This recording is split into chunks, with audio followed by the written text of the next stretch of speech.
Fala pessoal, e aí? Tudo na paz? Tudo tranquilo 100%? Galerinha, vamos fazer aqui uma revisão, né? Uma mini revisão, tá? Sobre como cai a língua portuguesa na banca IDECAM, beleza? Essa banca que eu particularmente gosto muito dessa banca. Eu acho uma banca muito interessante, cobra um português bem legal, um português, assim, bem justo, né? E bem interessante, né? Não é aquele português fácil, como você encontra, né, numas bancas aí.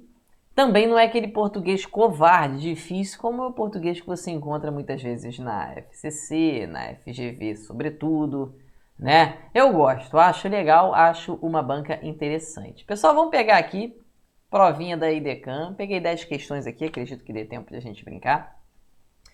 Primeiro texto, cara, que não é bem um texto só verbal, né? Um texto verbal e não verbal, porque você precisa da figura e do texto para você, né? Do que está escrito para você entender o que quer dizer aqui. Aí ele diz aqui, Monbiju deixa sua roupa uma perfeita obra-prima.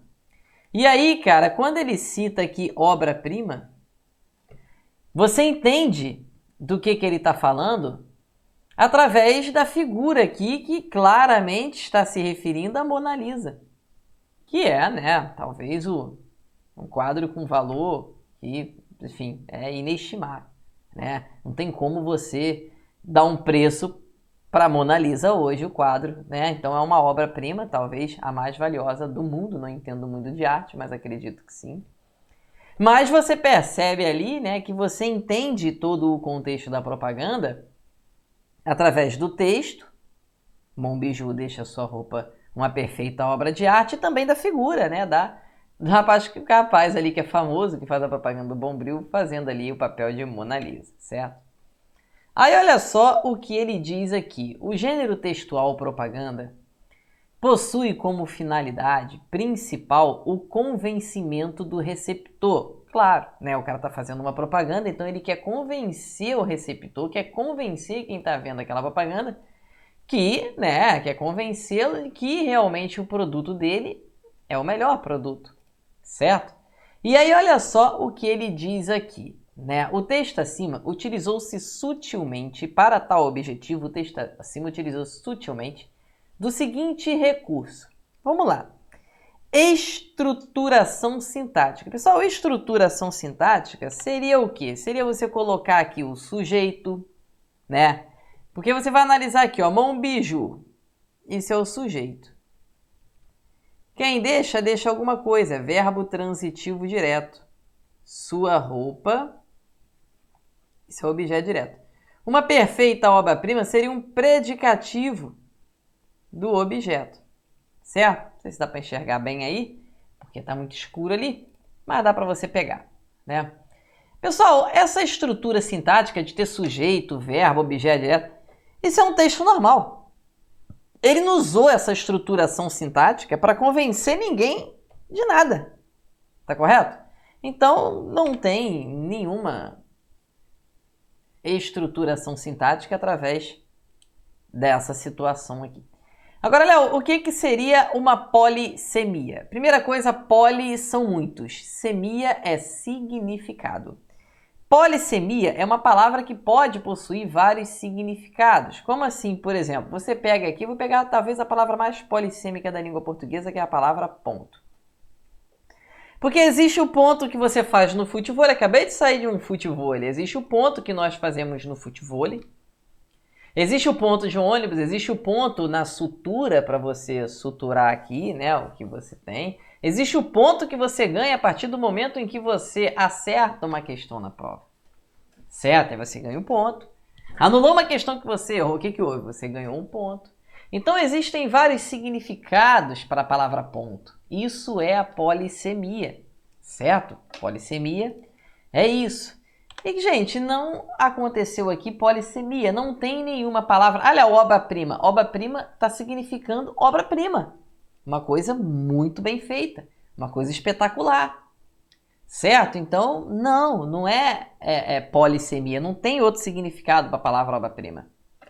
Organização fonética viajou, certo? Organização fonética teve uma viajada ali, correto? Agora, o problema mais sério aqui, né, ocorre quando ele fala da intertextualidade. Olha só que coisa linda! O que é intertextualidade?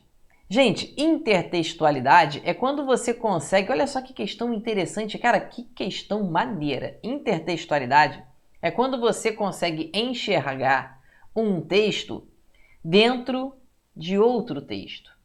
Por exemplo, vamos supor que eu estivesse falando um texto aqui e utilizasse ali, né, um trecho da Bíblia, ou parafraseasse ali um texto da Bíblia. Correto? Você conseguiria perceber que ali há uma intertextualidade, que dentro do meu texto eu trouxe texto de fora. Eu trouxe um texto, eu trouxe uma referência a um outro texto. É um texto conversando com outro, é a harmonia entre os textos. Isso é intertextualidade. E, gente, é exatamente isso que nós vemos aqui. Você tem um texto e na hora que você olha a figura, você percebe o quadro da Mona Lisa.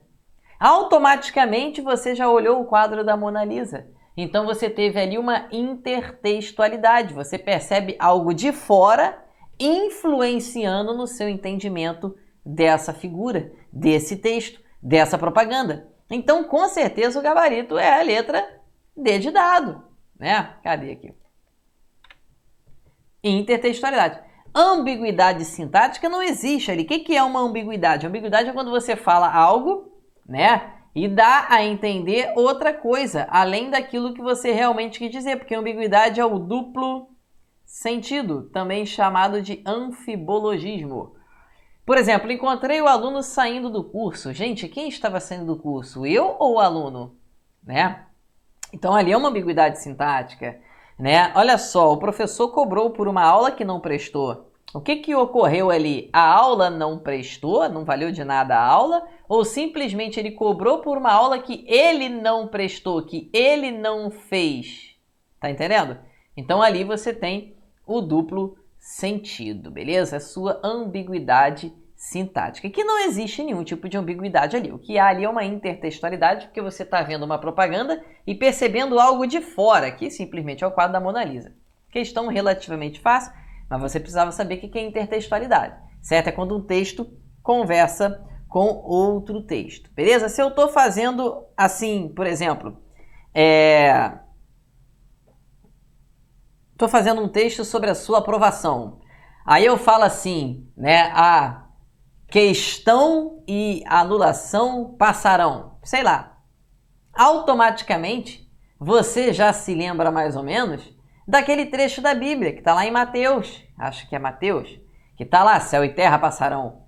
Se eu trago para você um pedaço de um texto, dentro do meu texto, estou fazendo um texto e trago algo de fora que vai fazer você se lembrar de uma outra situação, de um outro texto que você já tenha lido, você tem uma intertextualidade.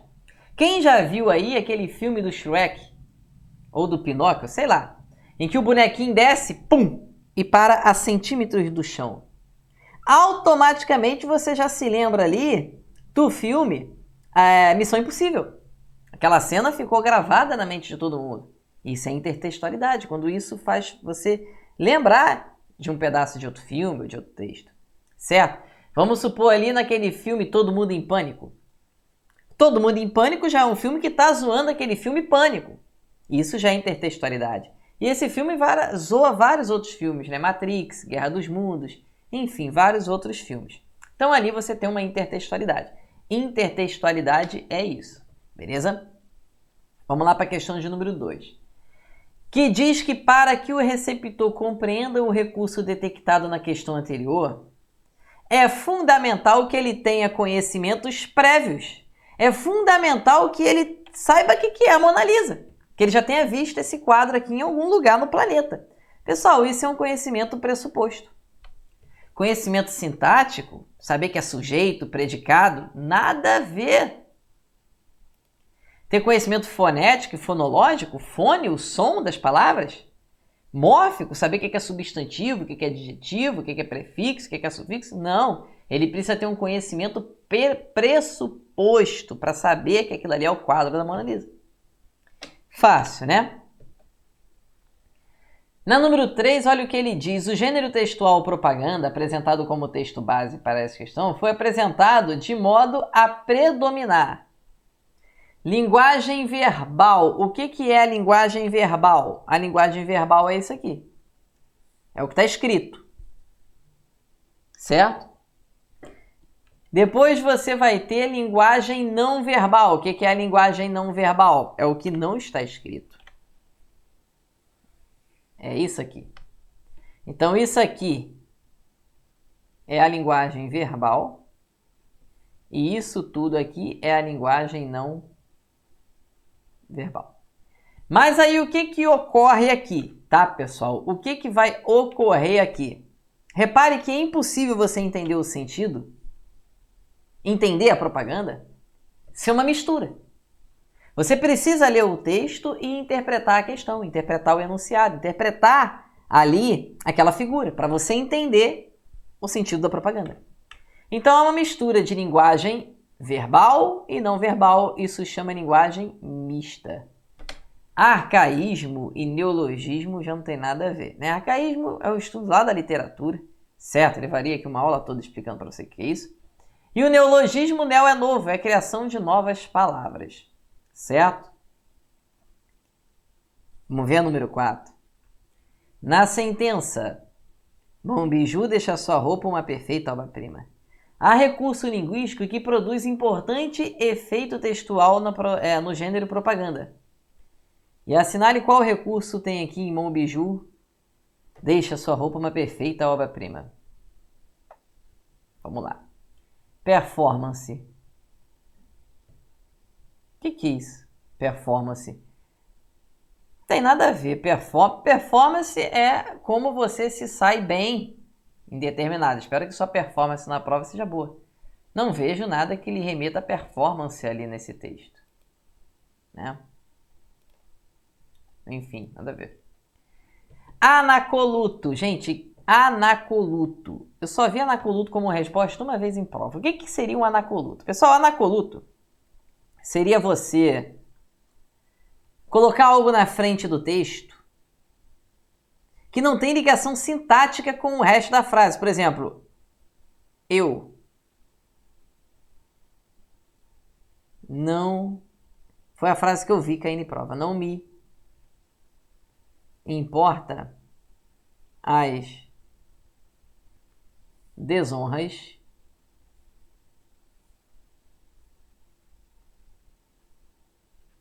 do mundo. Eu não me importa as desonras do mundo. Porque você vai ver aqui, ó. Não me importam, né? Porque você vai ver aqui, ó. As desonras do mundo é o sujeito. As desonras do mundo não me importam. O que importa, importa a alguém. Importa a mim. Objeto indireto. Qual é a função desse eu aqui? Nenhuma. Anacoluto é justamente isso. É quando você coloca algo na frente da frase que não tem nenhuma ligação sintática com o resto dela. E isso não tem nada a ver com o que está ali, gente. Nada a ver. O que é a silepse? Pessoal, silepse seria uma concordância ideológica. Por exemplo, todos somos iguais. Quando eu digo para você todos somos iguais, cara, o correto, gramaticalmente falando, seria falar todos são iguais. Mas como eu me incluo no meio desses todos aí, como eu também faço parte de todos, que eu também sou igual a todo mundo, todos somos iguais, eu me incluo. E é possível. Vossa Excelência é muito generoso. Embora Vossa Excelência tenha uma base feminina, eu falo generoso porque eu posso estar me referindo a um homem. Sem problema nenhum, isso é a concordância ideológica. Isso é a silepse. Beleza?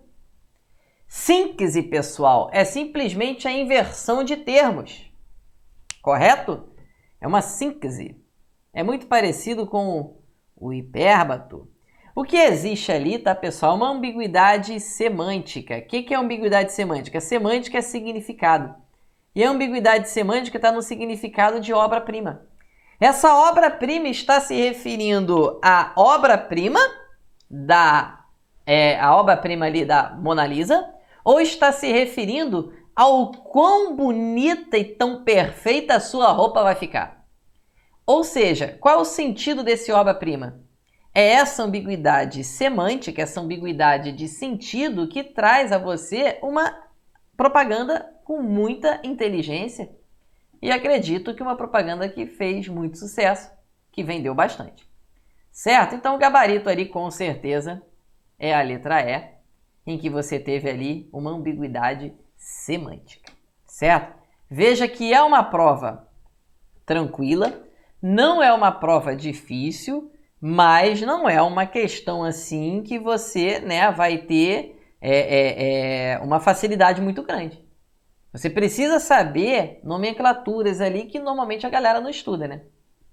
Ó, ao verme que primeiro roeu as frias carnes do meu cadáver, dedico como saudosa lembrança essas memórias póstumas. E aí você tem Machado de Assis. Olha só que coisa linda. E sintaticamente, o termo ao verme possui no texto o sentido de. Pessoal, olha só.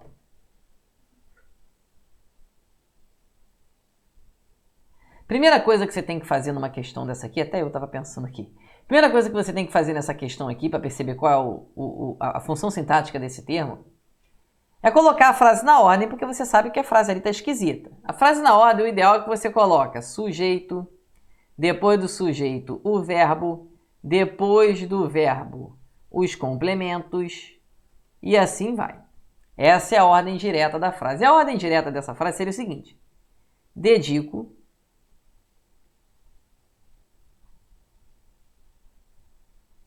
ao verme que primeiro roeu as frias carnes do meu cadáver, dedico estas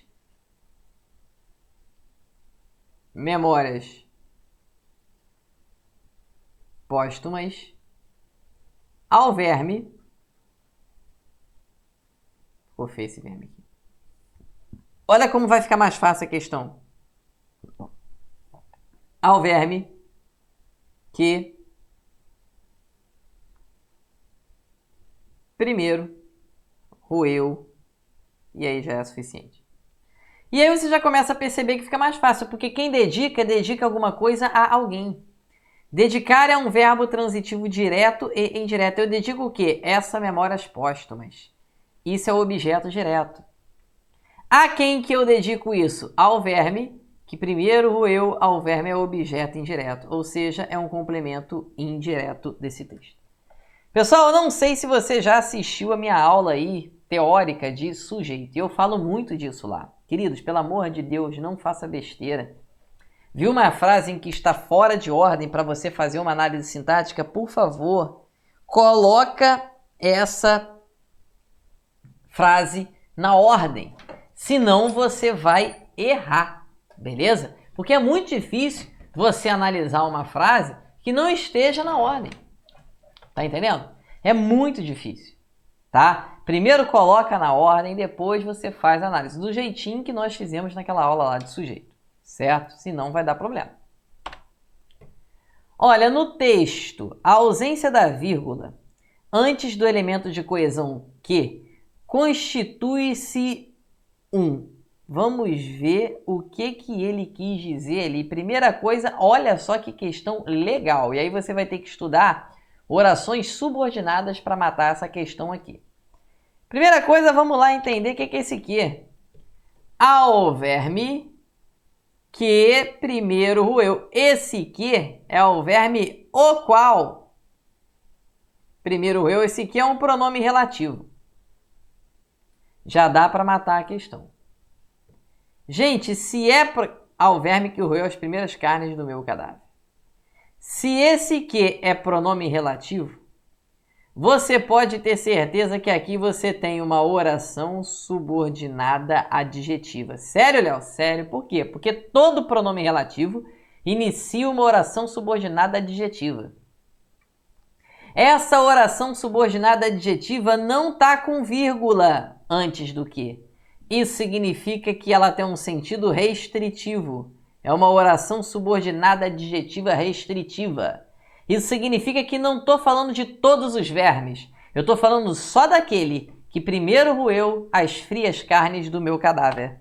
Beleza? Então, a ausência da vírgula antes desse elemento que institui ali no texto um sentido de restrição.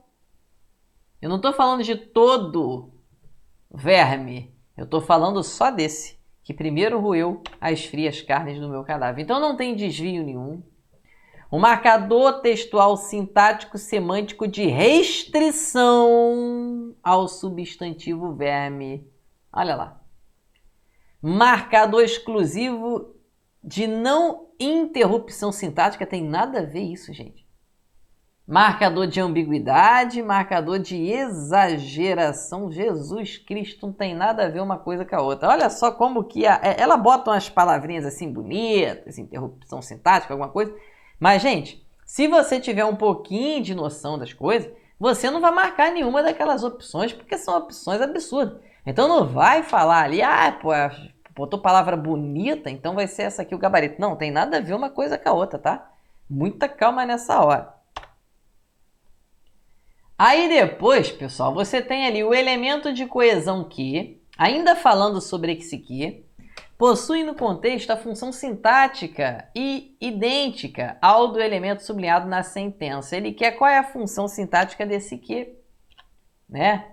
Ao verme, o qual primeiro roeu as frias carnes do meu cadáver. Primeira coisa, o pronome relativo. Ele evita a repetição do termo anterior, né? Então, no caso aqui, ele está se referindo ao verme.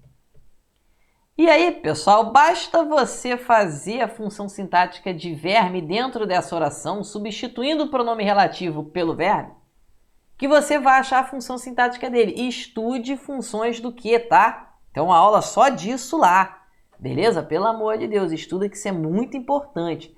O que você vai fazer? Você vai trocar o que pelo verme e substituir aqui, ó, para achar a função sintática dele. Ó, o verme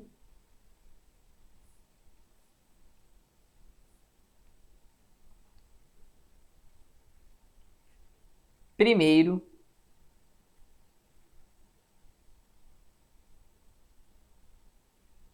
roeu que letra ruim, filho. Meu Deus. O verme primeiro roeu as frias carnes do meu cadáver.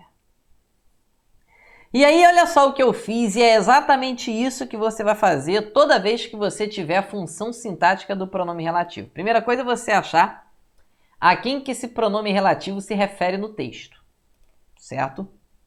E aí você substitui o que pela essa palavra, que no caso é verme, e reescreve a frase, ó. Reescrevi, só substitui o que por verme. E aí você vai ver que o verme funciona como sujeito. Então esse pronome relativo vai ter função sintática de sujeito. Concorda? Então vamos lá. É exatamente isso que você vai fazer. Você substitui o que por uma palavra, pela palavra que ele se refere, e depois, meu irmão, é só ver a função sintática dessa palavra. O que tem a função sintática de sujeito. Então, basta você achar onde é que você tem um sujeito. Machado escreveu doente, memórias póstumas. Machado é o sujeito aqui. Doente, pessoal, é predicativo do sujeito. Tá? É adjetivo, que se refere a Machado. Então, não. O narrador de memórias póstumas. Pessoal, memórias póstumas vai funcionar como um complemento nominal. Não dá para eu te explicar como que esse termo funciona como complemento nominal, porque teria que ter uma aula só para isso, tá? Uma aula só para você diferenciar adjunto de complemento. Mas não é sujeito, né? Porque o sujeito, o núcleo do sujeito é o narrador. O sujeito só se for isso aqui tudo. Quem é onisciente? O narrador de memórias póstumas. Tudo isso é o sujeito sim, mas só memórias póstumas? Com preposição assim, existe sujeito preposicionado? Jamais. Ó, Machado É um dos mais consagrados escritores no Brasil. Ó, Machado é que é o sujeito. No Brasil, é uma adjunta adverbial de lugar, não tem nada a ver com o sujeito. O sujeito está na letra D. Quem foi o fundador da Academia Brasileira de Letras? Foi Machado de Assis, letra D de dado. Não tem mistério. Tá entendendo? Então, número 7, letra D. Porque a ideia de Machado era... O que era a ideia de Machado? Quem explica, explica alguma coisa. Verbo transitivo direto, a corrupção, objeto direto. Mas, ainda como núcleo desse objeto direto. Então, por favor, gabarito letra D, certo? Vamos lá ver se dá tempo de a gente fazer mais. Questão 8. Pessoal, cadáver, segundo a nova ortografia, essa prova aqui é uma prova de 2019. O termo cadáver, segundo a nova ortografia da língua portuguesa, é acentuado graficamente pelo mesmo motivo linguístico que, na verdade, pessoal, olha só, joia não tem mais acento, voo não tem mais acento, para não tem mais acento e catéter nunca teve porque o certo é cateter. A única palavra dessas opções que tem acento é destroyer. Certo? Ah, Léo, mas por quê? Você sabe que esse oi e esse ei, quando estiverem na penúltima sílaba, não são mais acentuados. Por isso que ideia não tem mais acento. Por isso que plateia não tem mais acento. Por isso que joia não tem mais acento. E por isso que jiboia também não. Mas se você colocar esse O e esse E na última sílaba, vai ter anéis tem acento, pincéis tem acento, dói tem acento, herói tem acento. Mas, poxa, Léo, destroyer tem? Existem duas exceções, Meyer e destroyer. Léo, que exceções são essas? Porque são palavras paroxítonas terminadas em R. Assim como acontece com cadáver, caráter, destrói. Cuidado para você não marcar catéter na letra D, tá? Porque catéter não existe. O correto é você falar cateter, beleza? Catéter não existe. O correto é cateter, certo? Por isso que gabarito é a letra C. Depois ele fala aqui no texto, no que concerne a grafia das iniciais maiúsculas em Observatório Venezuelano de Conflito Social, são graficamente. Ele quer saber quando que, sobre essas questões aí de maiúscula ou minúscula, beleza? Vamos lá. ONG confirma segunda morte em conflitos na Venezuela. Segunda vítima é mulher que foi baleada na cabeça, informa o Observatório Venezuelano de Conflito Social, o OVCS. Pessoal, esse aqui é o nome do local, Observatório Venezuelano de Conflito Social. Gente, isso é um nome próprio. Se é nome próprio, tem que começar as iniciais com letra. Olha que questão fácil, hein?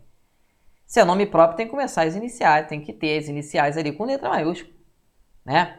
Começar as iniciais, porra, tá doido? Tem que ter as iniciais com letras maiúsculas. Então, tá completamente certo. Então, ele falou aqui que tá inadequada, inadequada, inadequada. Pronto, já eliminou A, B e C. Tá muito fácil. Adequada, pois se trata de um substantivo próprio. Perfeito. E ele fala que é adequada, pois o gênero da notícia exige esse tipo de grafia para convencer o leitor. Nada a ver uma coisa com a outra, tá até certo, mas não tem nada a ver essa justificativa aí. Vamos para a questão 10 para a gente fechar tudo. E depois ele vem no texto. ONG confirma segunda morte em conflitos na Venezuela. Pode-se afirmar que na Venezuela refere-se sintaticamente com base no contexto e no objetivo da notícia ao morte em conflito. Pessoal, esses conflitos ocorreram na Venezuela. Gente, pelo amor de Deus. Conflitos. Os conflitos foram onde? Na Venezuela. Concorda comigo que esse na Venezuela é um adjunto adnominal de conflitos? São conflitos na Venezuela. Então, olha só, cara, como é fácil. Então você que vai fazer a prova da guarda aí agora, meu irmão, é isso aqui que você vai encontrar na sua prova. Uma prova muito parecida com essa, certo? Estuda bastante essas nomenclaturas esquisitas, ambiguidade, homonímia, polissemia. O que é polissemia? Figuras de linguagem, silepse, ambiguidade, polissemia, intertextualidade. Estude bastante essas coisas porque não são difíceis e de vez em quando aparecem essas palavrinhas que confundem o candidato na provinha da IDECAM. Certo? Tirando isso, pessoal, tamo junto! Um forte abraço, espero que vocês tenham entendido tudo nessa revisão super rápida aqui, né? Só uma passada rápida, mas cada questãozinha dessa aqui tem uma aula só disso na plataforma. Então aproveita, arrebenta, assista, reassista e assista de novo quantas vezes forem necessárias as aulas para você não dar mole nesse tipo de questão. Tamo junto, pessoal. Um forte abraço e até a próxima. Tchau, tchau.